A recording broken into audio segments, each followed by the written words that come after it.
Shalom anak-anak muda. Di waktu yang baik ini saya coba ngebahas sesuatu yang sangat penting yang akan memberkati kita teman-teman muda. Doa saya, apa yang coba saya bagikan ini dapat menolong dan memberkati kehidupan kita, yaitu dikekang ataupun tertekan adalah hubungan yang tidak sehat atau tidak baik. Sekali lagi, hubungan yang dikekang, tertekan adalah hubungan yang tidak sehat dan tidak baik. Saya sering sekali dalam pelayanan mengkonseling hubungan-hubungan muda yang tertekan dan dikekang oleh pasangannya.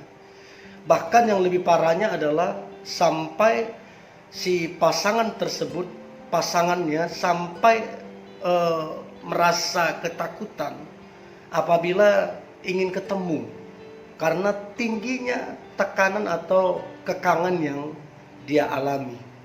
Ini jelas-jelas adalah hubungan yang tidak sehat, dan sebenarnya kalau ini pacaran mesti dipertimbangkan lagi hubungan model begini apakah mau dilanjutkan atau tidak.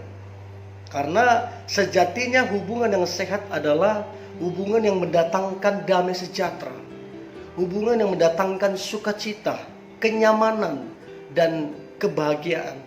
Kalau kamu sampai tertekan, itu tidak sehat hubungannya. So, pikirkan lagi. Nah, akibatnya bukannya berbahagia, justru penuh dengan ketakutan, stres, bahkan tidak sedikit yang akhirnya depresi. Dan saya berpikir sebenarnya hubungan yang model begini yang salah siapa sih sebenarnya? Apakah si prianya atau si wanitanya? Menurut saya hubungan yang model begini yang salah adalah keduanya. Loh, kok bisa? Nah, kalau memang si pria adalah pihak yang mengekang, memberi tekanan, maka si wanita di mana kesalahannya? Kalau memang benar seperti itu si prianya, maka Anda sebagai wanita punya hak untuk mengakhiri hubungan itu. Tapi yang menjadi masalah kan nempel di situ terus, ditongkrongin terus. Akibatnya bertahun-tahun jalin hubungan tertekan dan tetap menjalani hubungan yang tidak sehat demikian. Jadi bagi saya si prianya tidak baik, si wanitanya nggak bijak. Nah, harusnya kan ambil sebuah keputusan. Sebab yang dari Tuhan nggak mungkin buat kamu tertekan. Yang dari Tuhan buat kamu damai sejahtera. Oke? Nah, cewek harus berani mengambil sebuah ketegasan. Untuk itu saya selalu bilang, dalam hidup ini kita harus di level iman, bukan perasaan. Ada banyak wanita yang terlalu main di area perasaan.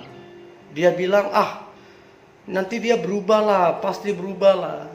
Bertahun-tahun dijalani, 3 tahun, 5 tahun, 7 tahun, sampai 10 tahun, tidak ada perubahan. Tapi kalimatnya sama terus dari si cewek, nanti berubah. Habis itu dia ngomong lagi, sayang lah, diakhiri hubungannya, udah lama dijalani. Karena selalu dikontrol oleh perasaannya. Harusnya kalau iman kan tegas. Sebab saya selalu bilang bahwa cinta itu realistis. Kenapa saya bilang realistis? Cinta itu bukan sekedar perasaan dak-dikduk. Cinta itu bukan sekedar getaran di hati kita. Tapi cinta itu sesuatu yang realistis yang bisa diukur oleh firman Tuhan. Nah, firman Tuhan bilang bahwa damai sejahtera, sukacita dan segala macam itu adalah tanda yang Tuhan berikan untuk kita. Nah, kalau kamu sudah tertekan, dikekang, dari mana datangnya damai sejahtera? So, hiduplah karena iman, bukan perasaan semata, supaya engkau merdeka, supaya engkau mendapatkan yang terbaik yang diingini oleh hatimu. Ya. Nah, dipastikan hubungan yang dikekang dan tertekan tidak memiliki masa depan. Saya ulang, dipastikan hubungan yang tertekan dan dikekang, dipastikan hubungan yang model seperti itu tidak punya masa depan. Tidak ada kebahagiaan dan jauh sekali dari berkat Tuhan. Dengarkan saya baik, teman-teman muda, catat baik di hatimu, terpatri di hatimu.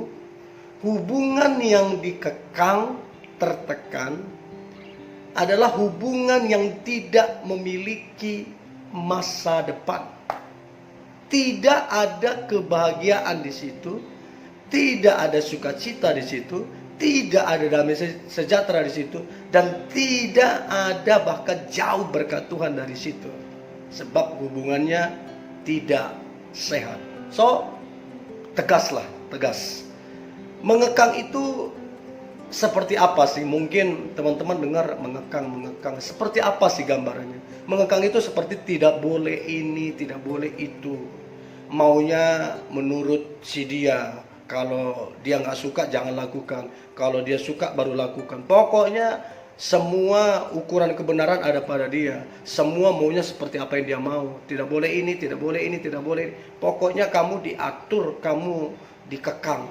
Nah, kemudian dikekang itu seperti kamu harus mengikuti semua kemauannya sekalipun itu jelas-jelas salah dan keliru.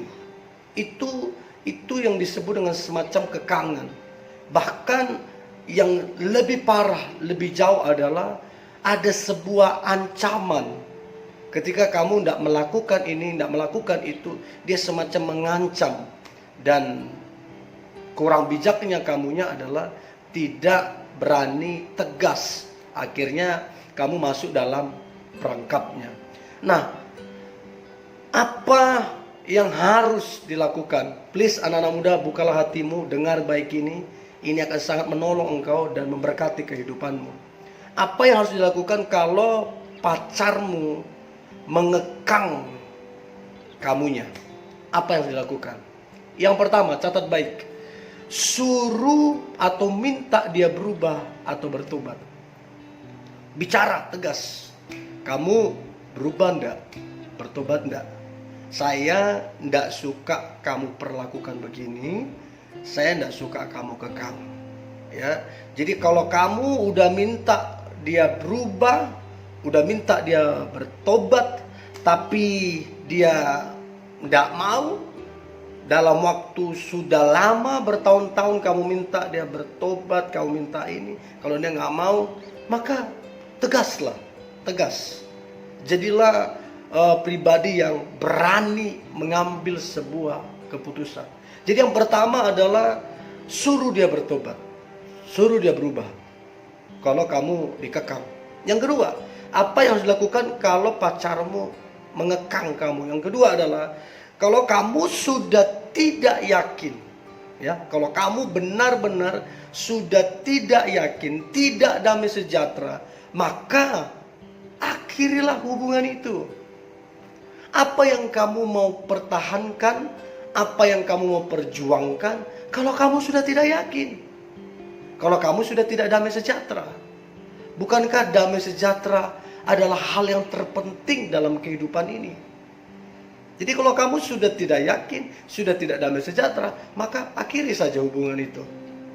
Ya, kemudian libatkanlah keluarga dan sahabatmu. Artinya begini, kesalahan banyak orang ketika berpacaran tidak melibatkan orang tuanya. Akibatnya apa? Dia kurang masukan, kurang pendapat yang positif. Nah, kalau kamu tertekan dan dikekang, kalau kamu cerita ke orang tuamu yang benar-benar darah daging kamu, maka orang tua mana yang tidak akan tegas kalau anaknya digituin? Nah, kalau kamu cerita, "Mah, Pa, aku diginiin, aku diginiin, aku begini, aku begini. Maka orang tuamu akan tegas memberi arahan kepada kamu yang akan menolong kehidupanmu. Nah, kamu juga libatkan sahabat-sahabatmu. Sahabat-sahabat yang memberi arahan yang positif, yang membangun, yang tegas. Sehingga begini, kamu tidak berjuang sendiri. Kamu ada orang tua dan sahabatmu. Ingat, selama itu positif, selama itu benar, is okay, nggak jadi masalah. Ya, jadi yang ketiga adalah libatkan orang tua dan sahabat-sahabatmu, sehingga engkau tidak berjuang sendiri, tidak berpikir sendiri, tapi ada banyak yang bisa membantu dan menolong kehidupanmu.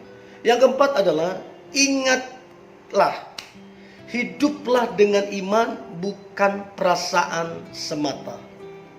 Ini saya sampaikan tadi. Saya dapati ya dalam pelayanan ya, saya dapati ada akhirnya rumah tangga itu bercerai. Sekali lagi saya melarang keras perceraian dengan alasan apapun. Tapi dalam pelayanan yang saya dapati, mereka bercerai dengan alasan si istrinya merasa tidak damai sejahtera, merasa tertekan, dan merasa depresi dengan kelakuan suaminya.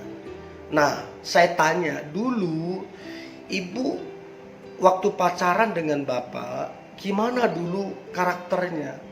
Nah, ternyata waktu mereka dulu pacaran, sudah kelihatan karakter suaminya yang suka mengekang, keras, temperamen. Nah, saya tanya, loh, kalau udah tahu begitu, kenapa dilanjutkan? Nah, ini yang saya mau sampaikan ke teman-teman muda. Ibu ini terlalu bermain di perasaan. Dia bilang, nanti dia bisa berubah kok. Nanti saya ubahkan dia.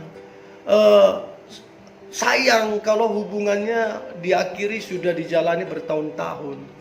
Nah, akibatnya ini yang tidak baik ini terbawa ke pernikahan. Terakhir menjerit-jerit minta pisah. Itulah kurang bijaknya. So, nggak apa-apa waktu pacaran putus. Daripada ingin pisah setelah nikah terlambat. Ya, ingatlah, hiduplah dengan iman, bukan perasaan semata. Nah, mengapa seseorang bertahun-tahun hidup dalam keterpurukan bersama dengan pacarnya? Kenapa bisa bertahun-tahun hidup dalam keterpurukan, tidak ada damai sejahtera? Kenapa? Karena wanita tersebut terlalu bermain di area perasaan. Inilah kesalahan terbesar yang wanita bisa lakukan. Nah, catat baik-baik ya, catat baik-baik. Percayalah, yang dari Tuhan tidak mungkin mengekang kamunya, tidak mungkin menghilangkan damai sejahteramu, tidak mungkin membuat kamu stres apalagi depresi. Yang dari Tuhan akan mendatangkan sukacita, mendatangkan damai sejahtera, mendatangkan kebahagiaan dan berkat-berkat Tuhan. So, hiduplah dengan iman. Lihat, oh ini enggak nih, enggak mungkin Bapakku yang di surga enggak mungkin kasih model begini. Maka kalau kamu hidup dengan iman, kamu akan tegas. Sorry, hubungan enggak bisa dilanjutkan. Toh juga kalau kalian berjodoh, mana tahu dengan kalian putus dia berubah. Mana tahu dengan kalian putus dia bertobat. Kalau toh juga berjodoh, pasti jadi namanya jodoh. Jadi jangan takut mengambil keputusan dengan tegas, dengan iman. Jangan cuma bermain di perasaan. Dan yang terakhir, jadilah pribadi yang tegas, pribadi yang bijaksana, pribadi yang berani mengambil keputusan sehingga engkau mendapatkan yang terbaik yang diingini oleh hatimu. So, ini yang boleh saya bagikan teman-teman muda, ya. Hiduplah dengan perasaan merdeka. Hiduplah dengan perasaan damai sejahtera dan sukacita sehingga engkau menikmati hidupmu dengan penuh sukacita. So, ini yang boleh saya bagikan teman-teman muda.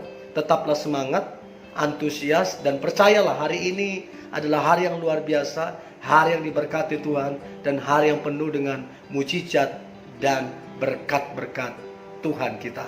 God bless you.